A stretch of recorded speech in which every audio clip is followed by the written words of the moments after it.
Hi guys and welcome back. So today I'm going to be showing you how to make these Kinder cookie bars. Let's begin.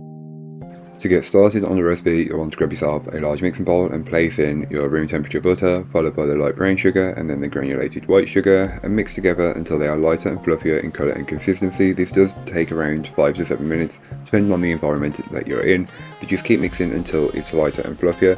Once you've achieved that, you can then go ahead and add your eggs one at a time, beating well and in between each dish until you've used up all of your eggs, which is only 2, so don't worry.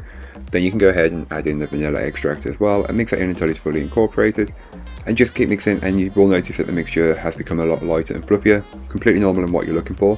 Then you can go ahead and give the bowl a good scraping down. This is just to incorporate any bits that may not have been fully worked in from earlier on, so just get the very top and the bottom of the bowl. This is normally where ingredients stick for me, but your mixer may be different.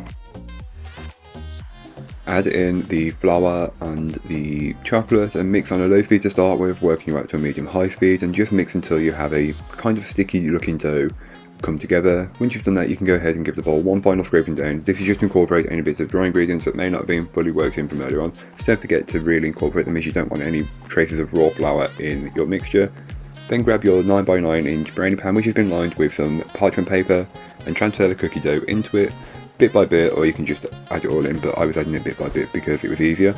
Then just spread and level it out as best as you possibly can, getting it as level as possible. The more level you get it now, the easier it will be when it bakes, and it'll be more consistent. So just take that, the extra minute to do it and you'll be fine. Place into your preheated oven and bake off. Then fresh from the oven, finish the tray bake off, and I'm just adding these Kinder bars on, and I'll also add some chocolate chips on, but again, the choice is really up to you. You can finish them however you'd like. But this is how I did it, and sometimes keeping it simple is the best way to make it work.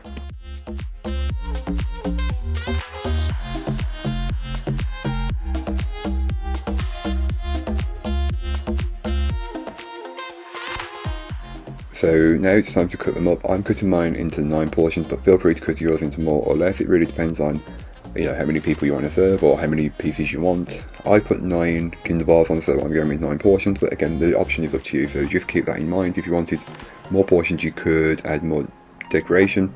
Doesn't really matter at the end, but here's what mine looked like. It's just like a giant piece of cookie. Instead of having like a little round one, you have an actual slice, which is kind of different, but also works really well and is really nice. But that's all today. Hope you enjoyed. If you did, don't forget to like, comment and subscribe for more from me, and I'll be back again soon with another recipe, so join me then. In the meanwhile, don't forget to check out the description. There'll be a link to this recipe, a link to my blog, and links to my social medias. But that's all for today. I hope you enjoyed. Bye guys.